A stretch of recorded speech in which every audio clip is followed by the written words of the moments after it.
Ahora vamos a hablar de la resistencia eléctrica. Para ello vamos a utilizar un ejemplo con un circuito hidráulico. Supongamos que tenemos un tanque que está lleno hasta cierta altura y tiene dos tubos de desagüe, uno largo y otro corto.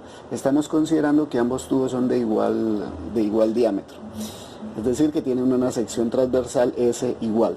Si nosotros ponemos a vaciar el tanque con este tubo que es muy largo, se va a demorar más tiempo que si lo colocamos a vaciar con este tubo que es más corto.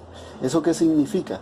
Que hubo mayor dificultad, que el tubo más largo opuso mayor dificultad al paso de la corriente para que el tanque se vaciara, comparado con el tubo corto. De ahí vamos a decir que la resistencia al paso del agua va a ser directamente proporcional a la longitud del tubo, porque en la medida en que lo haga más largo, la resistencia al paso del agua va a ser mayor y viceversa. Bueno, ahora vamos a considerar un tanque el cual tiene dos tubos de desagüe, solo que en este caso ya ambos tubos son de igual longitud, pero uno es más grueso que el otro. Es decir, que uno tiene una sección S transversal más grande que el otro. En este caso el de abajo es más grande, más grueso. Si yo coloco a vaciar con el tanque por el desagüe del tubo pequeño, de sección transversal pequeña, él se va a demorar más que cuando lo pongo a vaciar con el tubo de sección transversal grande. Es decir, que en este caso la resistencia al paso de la corriente de agua para vaciar el tanque va a ser inversamente proporcional a la sección transversal del tubo. ¿Por qué? Porque miren que en este tubo, entre más grueso se va a demorar menos tiempo. Eso es lo que implica, es simplemente esa resistencia al paso del agua va a ser menor. A mayor sección transversal, menor resistencia al paso de esa corriente de agua. Entonces tenemos que la resistencia al paso del agua va a ser directamente proporcional a la longitud e inversamente proporcional a la sección transversal. Nosotros podemos juntar estas dos proporcionalidades y nos quedaría simplemente que R va a ser proporcional a L sobre S. Si queremos convertir eso en una igualdad, pues esa proporcionalidad en una igualdad introducimos una constante, en este caso la voy a llamar ρ, y ahí ya tendría una igualdad. Bueno, ahora vamos a ver lo que sucede también en el caso eléctrico. Entonces, en el caso eléctrico, en vez de tubos, vamos a tener cables conductores. En general van a ser conductores metálicos, aunque también hay conductores iónicos, pero por ahora nos vamos a centrar en conductores metálicos nada más para no complicarnos la vida. Y vamos a suponer, digamos, que también tiene ese cable tiene una forma cilíndrica, y ya sabemos nosotros que los electrones, que aquí no va a fluir agua, sino que van a fluir electrones, o van a pasar electrones a través del cable, y que esos electrones pues van a tener que ir chocando con cada una de las moléculas o átomos que constituyen el material metálico. Y eso de alguna manera es lo que origina la resistividad. En la parte eléctrica también, esa dificultad que opone el material al paso del cable va a depender de qué tan largo sea el cable, y va a depender de qué tan grueso sea el cable, es decir, de la longitud y de la sección transversal. ¿De acuerdo? Entonces tenemos unas proporcionalidades iguales a las que teníamos en el caso hidráulico, y vamos a tener que en este caso ya la resistencia eléctrica, es decir, la resistencia que opone el cable al paso de las cargas o de las partículas cargadas, va a ser R igual a ρ, que es la constante de proporcionalidad, por L sobre S. Ahora, esta constante de proporcionalidad la vamos a llamar resistividad eléctrica. Entonces miren que aquí en esta ecuación que tenemos, esta R, que para nuestro caso acá va a ser la resistencia eléctrica, va a depender de este parámetro ρ, de L y de S. Estos dos parámetros son parámetros geométricos, longitud y sección transversal, son ambos parámetros geométricos.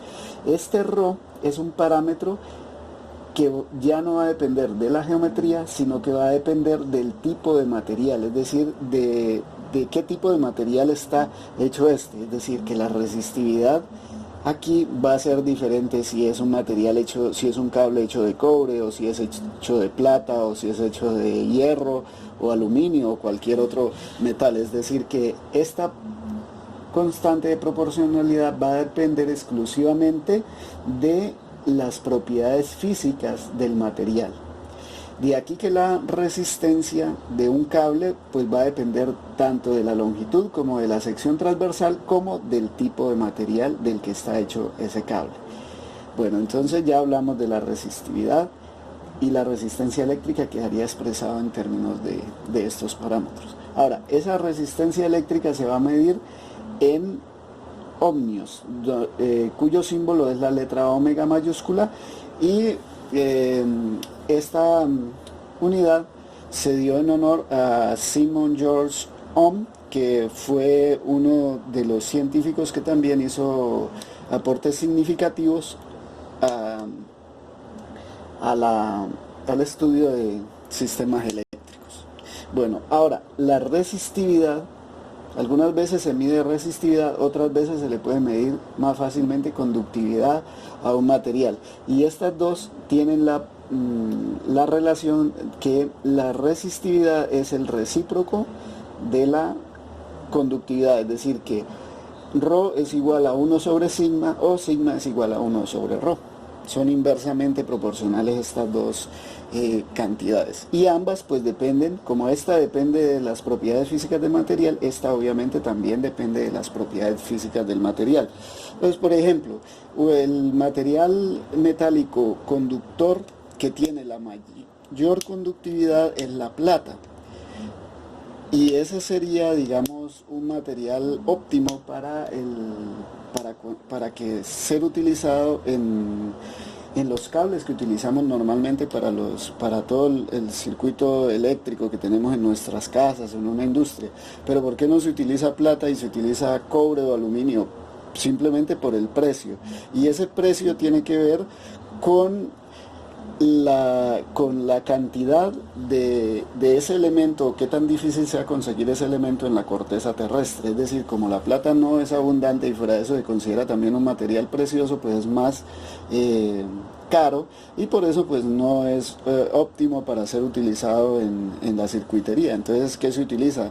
Cables de cobre o cables de aluminio o algunas aleaciones, pero que no sean tan costosas y que de todas maneras pues tampoco tengan una resistividad tan grande, porque el problema de la resistividad cuando se hace muy grande es que va a causar efecto Joule, y cuando se transporta energía, gran parte de esa energía se va a perder en forma de calor, y eso pues no es bueno desde ningún punto de vista. Por un lado porque daña el funcionamiento de los circuitos, y por otro lado porque se desperdicia energía.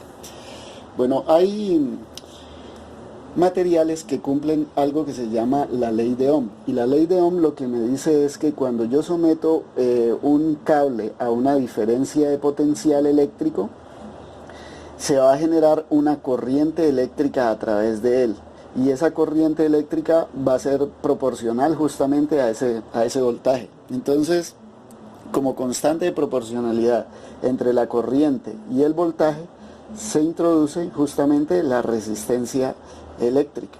Es decir, esa resistencia eléctrica va a ser como constante de proporcionalidad aquí en esta ley de Ohm. Esta ley de Ohm se cumple para los que se denominan materiales ómicos, porque aquí, como ustedes pueden ver, esta es una función que, si digamos yo coloco esta como una constante y esta variable en la medida en que yo varíe el voltaje, es decir, esta sería la variable independiente y esta sería la variable dependiente, esta va a ser una función lineal. Y esa función, cuando los materiales cumplen esa condición, que se comportan de manera lineal cuando son sometidos a un potencial eléctrico, se les denomina materiales ómicos. Ahora, no todos los materiales son ómicos, como veremos en un video posterior.